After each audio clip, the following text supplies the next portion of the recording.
Hello, welcome to the Crafty Music Tips YouTube channel. This is going to be an exciting video for me because I've been doing a bunch of these Sing It Live performances in Darren's studio and also a bunch of these behind the scenes videos for other people doing lead vocals. And today I get a Guernsey. Sweet. Bit of fun. Now, the reason why I guess it's probably taken quite a long time for this to be happening is I'm a jack of all trades in the music industry. I do a number of different things, and I guess I'm a jack of all trades, master of none. And that's just the way that it is. Sometimes people might think that's some false modesty or something like that, but it's the truth. I enjoy the fact, maybe not enjoy the fact that I'm not a master of anything necessarily, but I do enjoy the reason behind that. And the reason behind that is because my personality as a musician and as a person is that I like a lot of different things, a lot of different types of music, but I also like playing a lot of different instruments and like doing sound and doing songwriting and doing so many different things in the industry. Teaching obviously is one of them with this Crafty Music Tips YouTube channel. And so my number one thing is not doing lead vocals. I definitely do it a lot at gigs, but yeah, not on the Sing It Live channel when you've got these other amazing vocalists to be playing guitar for and supporting. And I do a lot of backing vocals, but yeah, so it is a great opportunity to be able to be sitting here saying that, all right, I get a Guernsey singing lead vocals for such a great song that I couldn't actually push out the vocals for the whole entire thing. So, as you can hear in the intro, got old mate Darren that's taking one for the team and singing the high bit. The reason why is because, I don't know if you can hear the way that I'm talking right now. Obviously, I'm putting it on there just a little bit that my vocal range is somewhat of the low persuasion. And so due to having a lower vocal range, I couldn't actually execute all of those higher notes. And thankfully for Darren, those notes aren't very high. So we did a little bit of a duo to be able to get through it.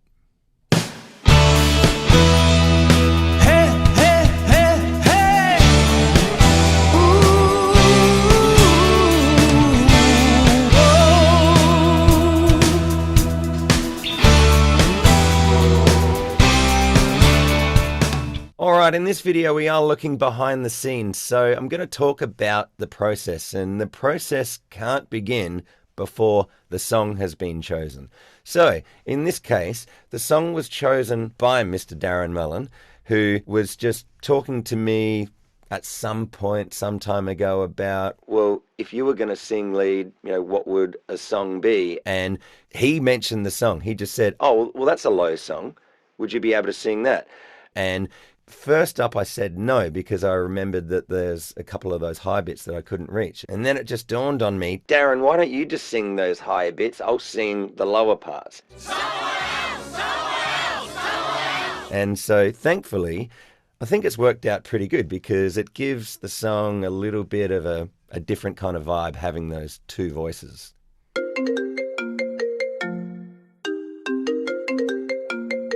Now, if you've seen any of my other videos here on the channel in regards to Sing It Live songs, then you'll know that there's usually not very much notice in regards to, hey, can you do a song next week? And that might seem like a lot of time if all you're doing is just sitting around, except I'm pretty busy by nature, so sometimes getting the appropriate amount of time to be able to prepare a song need a lot more than that, but you do what you can.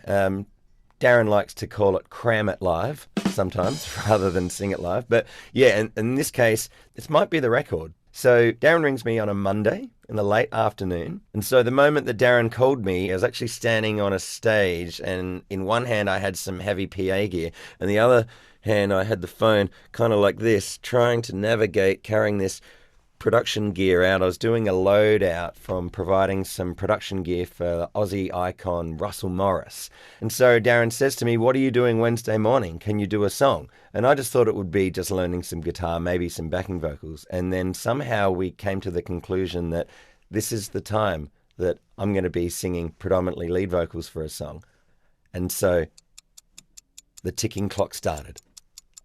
Oh man, that is way too much pressure! So looking back, if I calculated, I had less than 40 hours. And of course, you need to sleep and eat and do a bunch of other life things in that time. So I had very minimal time to be able to really get this song to where it needed to be able to perform it and do it with an amount of conviction. Now, in the past, maybe 2 or 3 times, I had the opportunity to perform the song filling in for a great local Adelaide band called the New Romantics. But I hadn't really learnt it. And so I definitely got into gear for trying to get the song down as best as I could. So here was my process. Never guess the first thing that I did. Yes, I listened. I listened to the song. I just listened to it normally. I listened to it a bunch of times. And then the next thing that I did was I used a bunch of looping app technology. It's a great app called The Amazing Slowdowner. It's where you can just listen to the same line over again or the same section. And speaking of sections, at some point, I had to write down what the song structure was or the song form. Even though I kind of knew it, just writing it down, it just cleared up when the song structure elements needed to occur. And for you, learning a song, that might not be that important to you, but for me, I find that it's easily one of the most important things that I need to do. Now, song structure and song form is something that you could maybe develop your awareness more about. Well, I've made a few videos here on this channel. I'll leave a link below. Now, this listening to the song process isn't over yet for me. That's right, I use this app called Moises, which, if you can see here, I've got the song Don't You Forget About Me. So what it does is it breaks up the song into stems. And what stems are called are just the separate groups of instruments. See this first one here? That's just the vocal. And the second one, yep, you guessed it. It's drums, and then you've got guitars, and then other stuff. And so you can listen to that separately. And what I ended up doing actually was I sometimes listened to just the vocals by themselves, and I also gave myself a karaoke version to sing along with. All right, surely that's enough listening to the song, right? No, I didn't end there. I actually checked out a bunch of live versions, like checking out Live Aid and some more recent versions where, they look a lot older, and just seeing how the song as a performance has evolved over the years just made me feel better knowing that, well, they've evolved. And so if I were to try and make it sound exactly the same as the original recording, well, then I'd be mad. Like, I'm me. I'm not the lead singer of Simple Minds. So it's really important that you realize that as an individual, well, that you can only do your best version. And so sometimes trying to be exact and getting really concerned about that isn't a very healthy thing to do. I'm not saying don't do your best to try and learn the song as accurately as you can, but don't get hung up about it. Just know that whatever you do is it's going to be you. You're all individuals! Yes, we're all individuals! Now, this next step I try and do as often as I can when I have to prepare for a Sing It Live performance. Now, it's reading up about the song on Wikipedia, reading up about the artist, learning more about the song itself. It doesn't necessarily change anything about the way that you play it. But what I felt as somebody trying to prepare for singing a lead vocal to a song that I was a little bit familiar with, it's not as if I'd never heard it before, but I didn't really know it. And so giving myself that strong personal connection with the song just by knowing more about it, I don't know exactly how it helped, but I can guarantee you it definitely did help. Now, I know that both Darren and Nikki do this, and probably a bunch of the others, they check out the Wikipedia as well. And I found it interesting in this case, as you look at the Wikipedia page here, the song is called Don't You. What? I didn't know that. I mean, obviously you've got Forget About Me in brackets. Now, I don't know about you. I've got a funny feeling about song titles that have got brackets in it. Like, it's kind of cool, but I don't know why there needs to be brackets in this, personally speaking. But hey, that's all right. It's their song. It's not mine.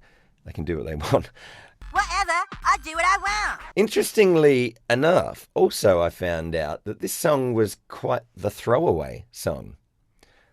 The producer of the song was one of the co-writers, so the band Simple Minds didn't have a hand in creating it, although it was originally written with Simple Minds in mind. And they didn't say yes to it initially, and then it was offered to Brian Ferry, Billy Idol, who both said, nah, not interested. And then so it was re-offered to Simple Minds, who then just thought, all right, let's just quickly just bang it out in an afternoon. And apparently they forgot that they'd actually recorded it, and then when it became a success, they were like, oh, yes. So I don't know about you, but I find that fascinating knowledge, knowing that, this song that the band is known for, it's a classic. And it originally might have either gone to somebody else or maybe would have fallen through the cracks of just one of those songs that never became a hit because, nobody wanted to sing it. Won't you come see about me? I'll be alone, dancing, you know it, baby. Tell me your troubles and doubts. Give it everything inside and out and... So the next thing that I did in preparation was I got the guitar out and I figured out where the melody notes were. And I figured out what the key of the song is in. Now, if that's information that you don't really understand, then apologies for nerding out here. But this is an interesting song.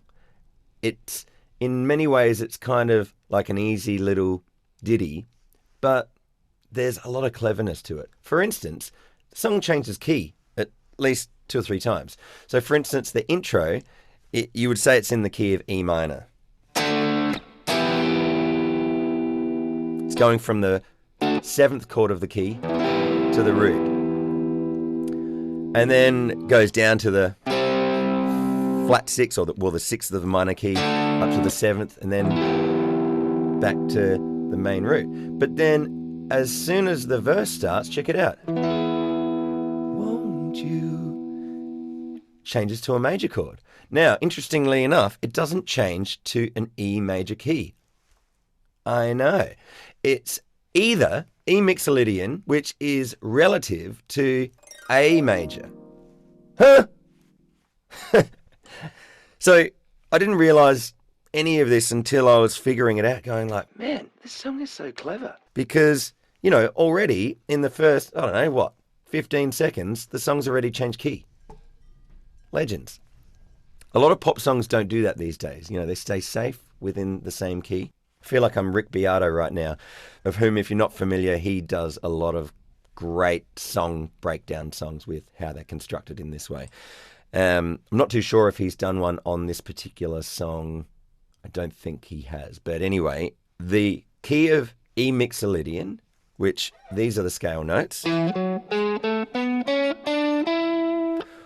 or A major,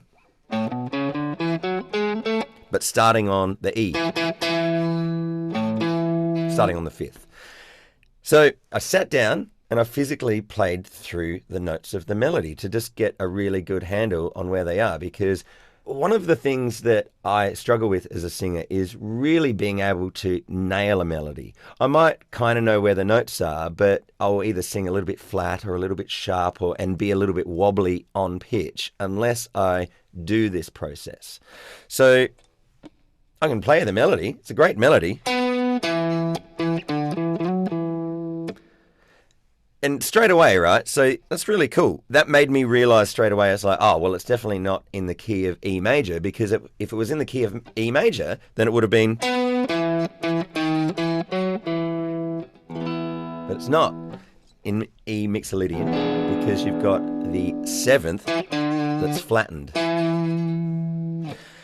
And I found this fascinating. You know, a lot of the time, each of the notes of the melody, they connect with whatever chord is underneath it.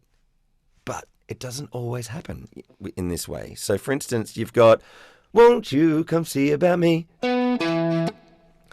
So that is a fifth and the root of the first chord. 5, 1. And then when it goes down to the D chord, see about me, it resolves on the second of this chord, because in relation to D major,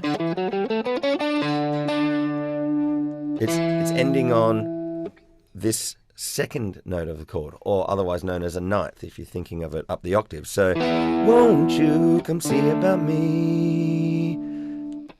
Because my voice, it wants to cling to the chord that's underneath it. It wants to connect it. So I kind of feel like, even though I know how the song goes, that I kind of go, won't you come see about me? Like I want to go down there.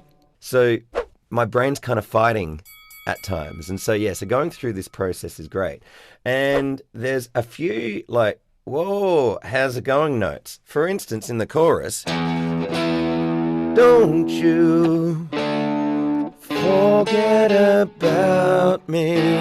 So what's happening there is it's got the same melody notes as the start of the verse. Don't you. But then when it gets to here, he goes, that's so cool. I love that. And that would be one of the lines that I would really have to be mindful of. Like, I can't sing flat. I got to make sure that I sing the right notes, but I am aware of how those notes relate to the chord. In this case, it starts on what's called either a sharp fourth or a flat fifth, otherwise known as a sharp 11th if you're looking at it up the octave. And so that's, we'll say sharp 4, 5, sharp 4, and then to the third. So, and then to the fifth of A. And so having that knowledge really did help in being able to just feel really confident in being able to get pretty damn close to the pitch of the correct melody. Okay, so what was the equipment that I had there on the day to record with to use? So I had my trusty Fender Strat USA. It's my workhorse whenever I need something single coil based. Sometimes I use a Telecaster, but in this case I just thought it screamed Strat to me. Even though if you look at the live version, the guitarist is using quite a few different guitars. And I just thought, I need the Strat, because that way I could use a whammy bar. Now, I don't have my whammy bar in right now. I had an interesting issue with my whammy bar on the day. All right, so bit of a discrepancy with my missing whammy bar. So I found an old one, and Darren here is doing something interesting. We're gonna cut this. Darren's musical repair and butcher shop. We'll see how it goes. And do you know how much you want to take off? I mean, sort of. there looks like it's about 15 mil of thread, so I probably want to do half. Okay. Do you want me to do that? Yeah, sure. Take off about 7.5 mil, isn't it? Yeah. So that's half, isn't it? I'd go 3.86. Well, a third of an inch and 3/8 of a what? Okay. This is yours, and it was your freaking idea, alright?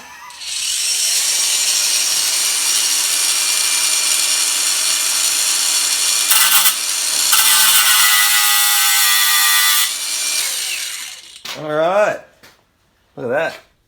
Now, the whole entire time I've been a part of Sing It Live, I've always brought along a valve amp, whether it's a Fender Blues Junior or a Vox AC15, whatever. But recently, I purchased one of these. This is a fantastic purchase that basically, in a small little pedal, it's got amp modeling features, which I have definitely taken to using, just so much easier than having to lug an amp. Now, I definitely love amps, but Darren had a bit of a word to me, maybe, I don't know, a couple months ago. He's like, you know, dude, if you bought some amp modeling pedal or something to be able to have it so that you've got an amp sound, but you can have it just in your ears, well, then I have one less worry in the mix process, which is trying to juggle the spill of the drums that's going into the guitar amp microphone. So I found this Iridium Strymon pedal, and it's just fantastic. It's really simple, but it's really good. Now, you may also notice that my guitar has some delay sounds to it, and you may also notice that in the intro that it's a little bit dirtier and gutsier. That's because I had this pedal. A few moments later. This is also a new acquisition of mine. This is great because you can check it out. So it's made by T-Rex. It's called the Soulmate. So basically you've got overdrive, distortion, delay, reverb, all in one.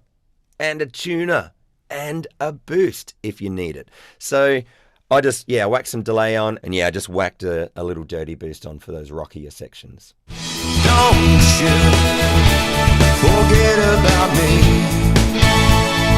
Don't you forget about me. Okay, so it's the big day, and I get myself ready and I do a bunch of vocal warm-ups. Now, here's one of my little tricks to being able to get warmed up. I use one of these things. Yes, it's a straw. What do I do with it? Well, I do a bunch of vocal warm-ups, but through the straw. Now, the vocal warm-ups could be actual warming up exercises, or it could just be singing the song. So instead of just actually singing, "Don't you forget about me," then it's going, "Ooh, ooh." And it's amazing what a really good warm-up exercise that is. It physically does a number of wondrous things to the vocal cords themselves. I won't nerd out right now about it, but basically, if you don't ever do it and you're a singer and you'd like to add an extra feather to your cap in regards to warming up your voice, well, try warming up with a straw. Now, I live a bit over a half hour away from Darren, so I see that as a positive. This is a great opportunity, especially because the recordings take place in the morning, lunchtime, and I don't know about you, but my voice takes usually quite a while to get really warm, and you know, it's a lot better singing either in the afternoon or in the evening. But yeah, got no choice. So got to try and get as warm as possible, as fast as possible. And so, yeah, having the drive is definitely a really good thing. And so when I arrived, I was the first one there and got set up and then fixed the whammy bar issue. And then we just started having a crack. And so the first take, I almost thought that we've got it, because in many ways it's not as tricky a song as some. But then after our run through, it didn't appear to be quite as straightforward as one might have thought.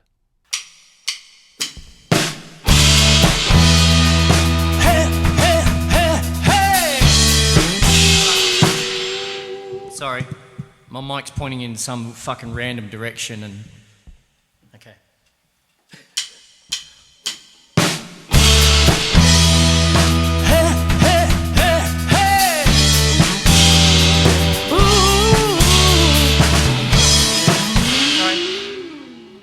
Last time.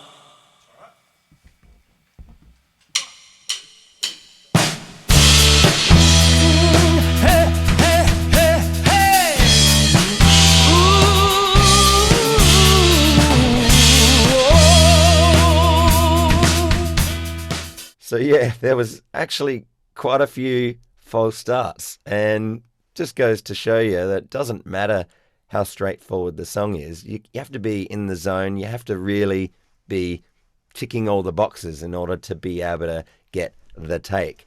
So, yeah, you just never know.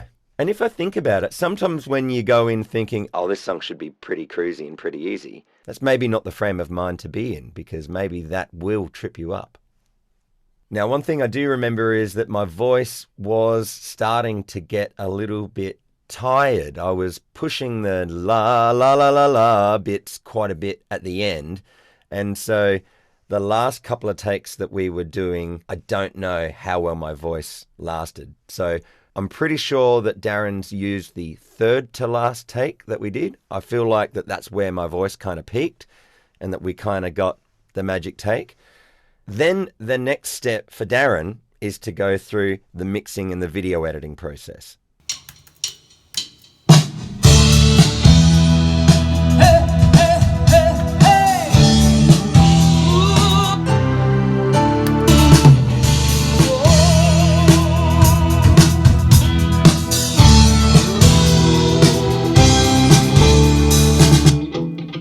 Just get you some nice little delay here.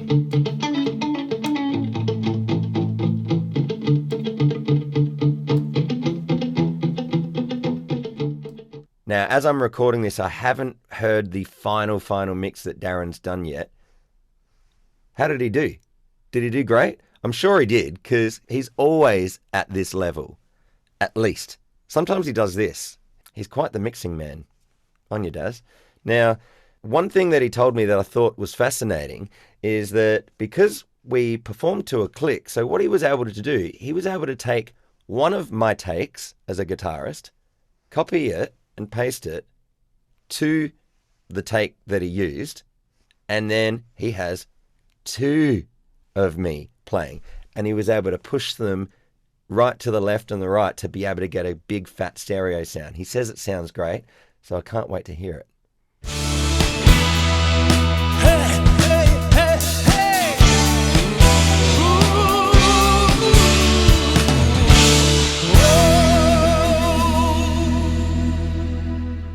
Okay, and then I guess the last part of the process for me is doing this, the behind the scenes video. And I got to thank you for watching this if you're still watching it at this point, because it's so lovely to get all of this lovely feedback of like, hey, Crafty, loving these videos, keep it up. I'm learning a lot. And especially the people that say, I don't know half of the things that you're talking about, but I find it fascinating and interesting. And I'm going to keep watching. So I think that that's absolutely fantastic. I can't say how much of a privilege it is to be a part of this Sing It Live experience. Many thanks to Darren Mullan for having me and giving me a nod, giving me a Guernsey to be able to sing some lead vocals. It's nice to be able to do something a little bit different. I do love guitar, but as I say, I like doing lots of things. So it was, yeah, it's an honor to be able to do it. So if you haven't already done so, make sure that you subscribe to the Sing It Live channel, because that way you get to know when the next song is coming out. And also, while I'm at it, this Crafty Music Tips YouTube channel has a bunch of different music related videos that will help you out no matter what it is, really, whether you play an instrument or you're a singer or you're someone that's a songwriter. Perhaps you just like listening to music and you want to see a full-time musician react to some early performances of a classic successful artist. I do so many different things. Go check out a bunch of the videos here as well. So until the next one of these videos, I will bid you farewell. Thank you so much for watching, and I'll see you soon.